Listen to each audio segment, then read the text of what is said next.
Hello, good evening and welcome back. So yesterday we cut out our jersey and rib for our Billie sweatshirt dress, and we're now going to start sewing. So I've got myself set up, I've got all my cut out pieces there ready to go in a pile, plus I've got some scraps for testing my stitches on as well. And I've got my sewing machine set up with a ballpoint needle, size 80 I'm using. Then I've got my snips, pins, wonder clips, an unpicker just in case, a marking pen, and of course my Tilly and the Buttons instructions, which is what I'm going to use to follow throughout this sew along. So the first step is to do the pockets. If you are making the sweater without the pockets, or you're making the dress without the pockets, then you can skip this bit if you don't want to watch it, or you can watch it just to find out how they're done. But that's the first thing we're going to do, so let's get started. So the first thing we're going to do is attach the pocket facings. I've got my front panel of my dress here on my table, and this is looking at me with the right side facing up, and you'll notice that you've got the curved bits that we cut out of the side seams on either side. That's where our pockets are going to go. You need to get your pocket facing pieces. You should have one pair of these, so they should look like this, and they will have the curved bit also cut out. Don't get those confused with the other part. This is the part that will, with the straight bit down the side here, you're going to need that later, that's going to sit behind. So we're using the facings for this first part, and you should find that the curve here matches up with the curve on the side of your dress, and you're just going to place those right sides together. Let's move that so that you can see. Hopefully that's nice and clear, and you're going to do that on both sides. So we're just going to match that up there. Okay, so right sides together, and they should just sit looking like that. I'm going to grab some pins. Here they are, and I'm just going to pin those in place. So my sewing machine is threaded up. I'm using a nice grey matching thread, and I want to talk to you about different stitches. So I've done these stitches on this piece of peacock French terry so that I could just so that they would show up. The first one is just a normal straight stitch. The second one is what we call a lightning stitch, and have a look in your sewing machine manual. It's really great for sewing stretch fabrics because it just has that slight zigzag. You've then got a traditional zigzag stitch, so if you haven't got the lightning stitch, and have a look at your sewing machine manual, just call it the lightning stitch because it looks a little bit like a lightning bolt on the menu. If you haven't got that, you can use a zigzag stitch, and it should be about 2.5 wide by a stitch length of between 2.5 to 3, and that will be good. The reason why these zigzags or lightning stitches are better than a straight stitch is because they will stretch with the fabric a little bit, whereas these will be quite rigid and they might crack and snap. And then the fourth one that I've done a demo of there is a running stitch, and that's a zigzag that's a broken line, so it kind of makes a zigzag, and it kind of sometimes, if this one is skipping stitches, you could try this one out. So have a little play around and see what works, but the zigzag ones will just give you that bit of flexibility when you're sewing. And what I'm going to use is this lightning stitch. So that's number 5 on my machine, and I'm going to do 2.5 by 2.5 for the width and the length of the stitch. So I'm all set up ready to go. Now all of the seam allowances on the Tilly and the Buttons patterns are 1.5 centimetres. So when I'm sewing the pocket facing to the dress, I'm going to match up the raw edge of my fabric with the 15 line, which means 15 millimetres or 1.5 centimetres. And I'm just going to nice and slowly sew that round. Now, important to note, you're not going to start sewing here. So you're not going to start sewing at the top here, you're going to start sewing here. Just so all you're going to do is attach the facing to the dress around that curve. You're not going to start up here. You need to leave that bit loose so that you can attach the back of the pocket to it, otherwise you won't be able to. So start there and you're just going to line, that raw edge up with the number 15. Let's start there. I'm just going to remove that pin because it's kind of getting in my way. There we go, it's done its job. And then you can just do a little back stitch at the beginning and end to secure your stitches, keeping that raw edge matched up with the number 15. And off we go. Now you'll notice that my needle is jogging from side to side to create that lightning stitch.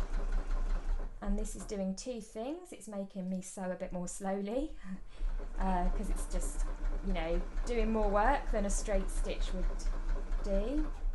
And it's also using up a little bit more thread because overall it's travelling further, you know, it's travelling side to side. So just, that's why it's good to have a little bit of extra thread ready for when you're sewing with zigzag stitches.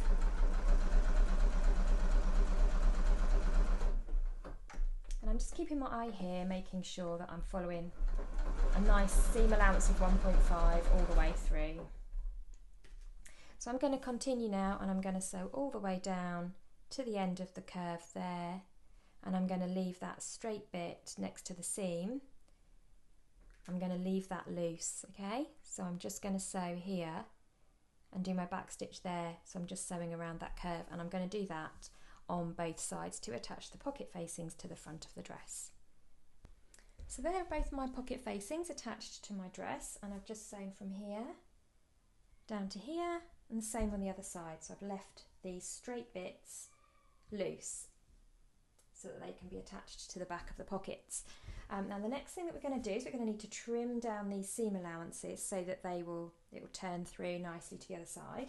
And I'm going to grade them, and what grading means is that you're going to trim the facing down by a little bit more than the dress fabric itself. So you've got two bits of seam allowance here, both at 1.5 centimetres. You're going to just take that top layer, that facing layer, and trim that down to about 3 millimetres, and then trim the dress bit down to about 5 millimetres or half a centimetre. And that is just, the reason why you trim them down by a different amount is to reduce the amount of bulk. So it's like, you know, when you're having a haircut and they cut your hair at all different lengths to stop it looking bulky. I don't even know if that's a really good description, but that's the one that popped into my head, perhaps because with lockdown, I think we're all really appreciating our hairdressers, because I tried cutting my children's hair the other day, and I can tell you something, it was hilarious.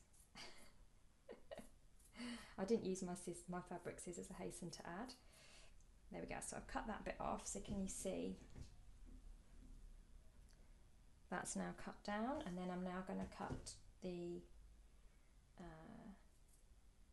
dress fabric down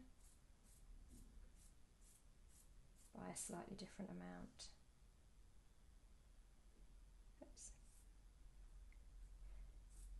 Keep checking my camera to see that you can actually see what I'm doing. I'm in my new sewing space, which I will do a tour of at some point. I'm getting used to the setup. So can you see how those two seam allowances, oh, that's not very even at the end. Those two seam allowances are slightly cut away at a different level. One's cut away more than the other. And that means that when that turns round to that side, by trimming them down, it will turn through nicely, and by having them at different lengths, different widths, it will reduce the amount of bulk. So I'm going to do the same on the other side. There you go, so they're both trimmed and graded. I'm now going to flip those round to the reverse side. But before I do that, I'm going to do something called understitching, and I've shown this before on my previous videos, but I'll go through it again in case you haven't seen. With an understitch, what you do is you're going to pop this under your machine, you're going to have all the seam allowances pushed this side, and you're going to fold that back, and just to the inside of that seam you're going to sew. And what that will do is, whilst you're sewing just there, you're catching all of that seam allowance and attaching it to your pocket facing.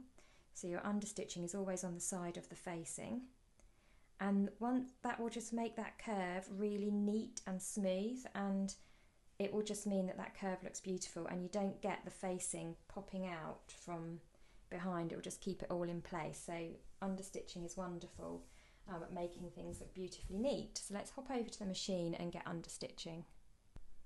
Now for my understitching, I'm still going to use that same stitch that I used before, and can you see how all that seam allowance is pointing this way, and then I'm folding the facing over on top.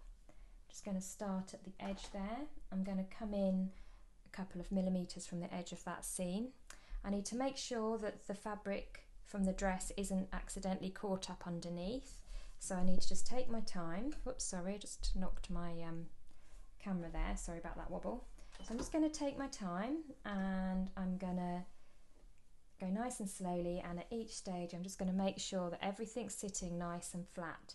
So I've got my pocket facing on this side, all of my seam allowance is there, and I'm catching the seam allowance to the facing by stitching it together, and this side is just going to sit flat and sit away.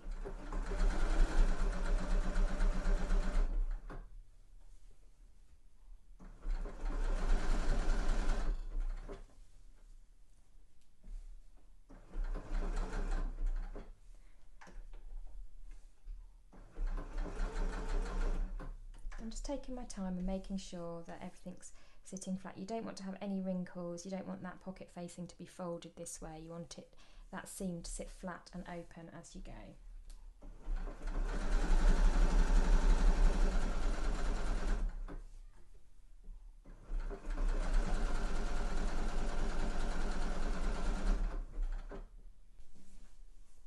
And I'm going to repeat that process on the other pocket, and I've got the facing on this side and the dress on this side so that the bulk of the fabric is draping away, and I've got the pocket just sat there, so I'm kind of going round the curve in the other direction on the other side. Starting at the bottom of the curve and working my way up. All my seam allowance is pressed underneath the facing.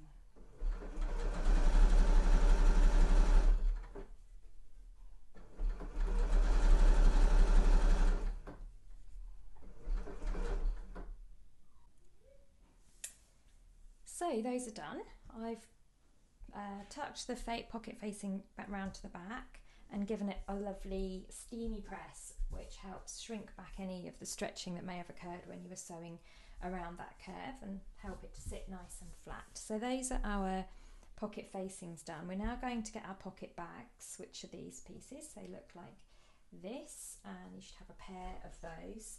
And we're now going to attach the pocket bags to our pocket facings. Eventually they will sit behind like this.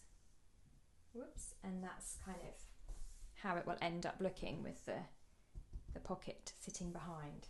So what we want to do is we want to pull out, we'll do these one at a time, pull out your pocket facing again, like this, and then you're going to put right sides together. Okay, so you've got your backing piece of fabric and your facing, and you're going to put those right sides together, and you're just going to match the edges all the way around, and you've got some notches to help you as well, and then you're going to pin those in place and sew them together. Okay, so I'm going to start off by matching my notches. You can see those notches there.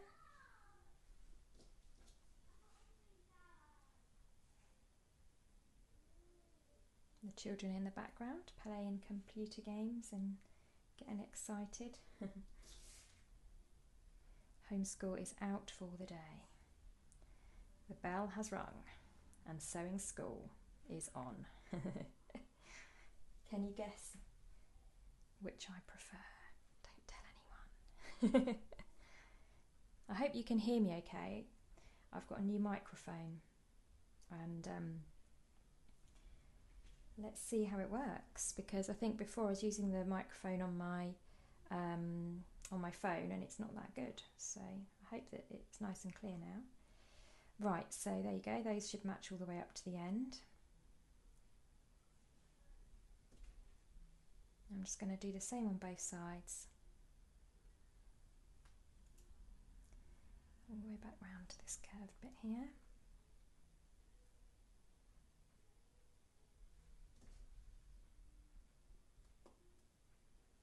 I don't know if you can hear the music from the computer game, but I feel like I've got a backing track to my sewing. It's like quite a jolly song that's on, I don't know what the computer game is they're playing. Matching up those raw edges, loads of pins, and you can use wonder clips or pins. There we are. So that is my pocket backing and my pocket facing, and my pocket bag and my pocket facing all pinned together around here. And I'm now just going to sew that round the edge of that pocket bag. Now if you're using an overlocker, you can overlock round. Again, it's a 1.5 centimetre seam allowance, so you'll just be, if you're using the overlocker, you'll just be chopping off a narrow bit of your fabric. You'll be chopping off the seam allowance as you go. I'm going to do this on, you could do it on your overlocker or on your sewing machine. I'm using the sewing machine, and then I might just overlock round to neaten the edges afterwards. If you're a bit new to overlocking, then maybe you'd like to do this on your sewing machine, just because if you accidentally catch, you've got a few layers here to work with, and you don't want to accidentally catch your the front of your dress in your overlocker, for obvious reasons. So I'm just a couple of back stitches to secure, and off I go. My pedal has gone walkabouts. There we go. Right, so raw edges matching together, lining those up with the 15 line.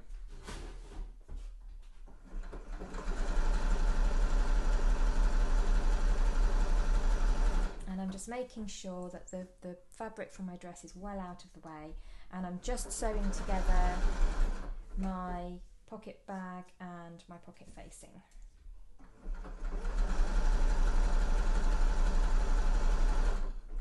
Taking the pins out as I go.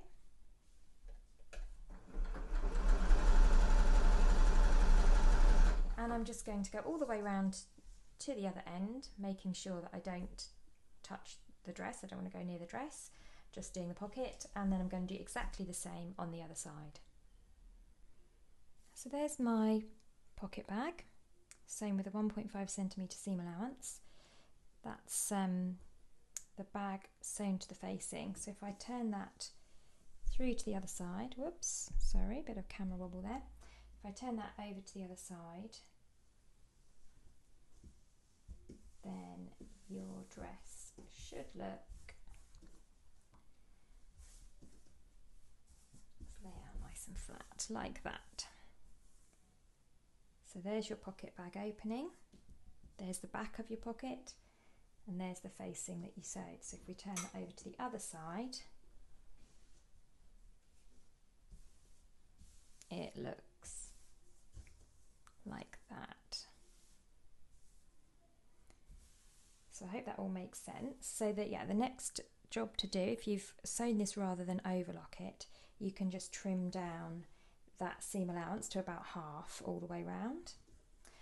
Once you've done that on both sides, then we're just going to secure these little end bits into the side seam with some basting stitches just to keep them in place, ready for when we do our side seams later on.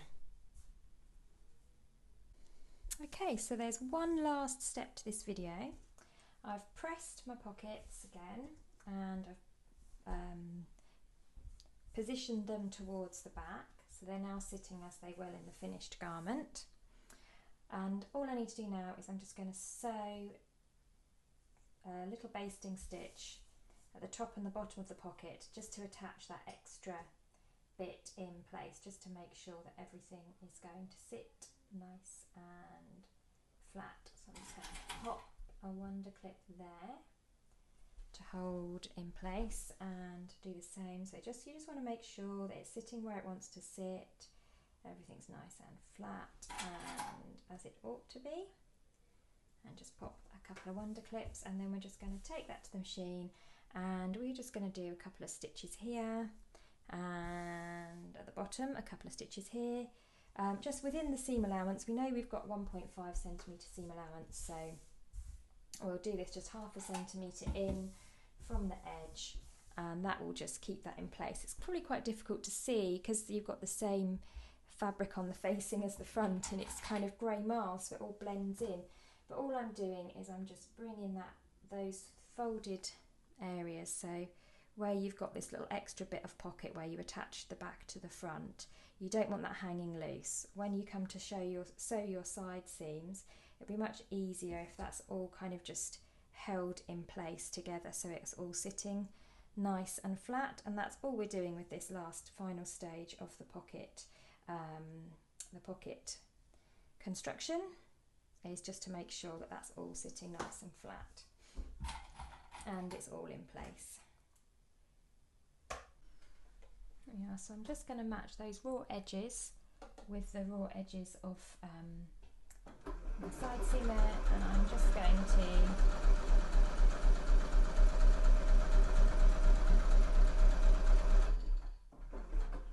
stitch through all of those layers, and what that will do, that will hold everything lined up beautifully and in place, ready for when I sew the side seams. And I'll do that at the top and the bottom, and I'll do that on both sides, and that is our pocket finished. So thank you for joining me, and I shall be back in my sewing room tomorrow evening, and we'll be doing the shoulder seams and the neckline facing next, so I shall see you then.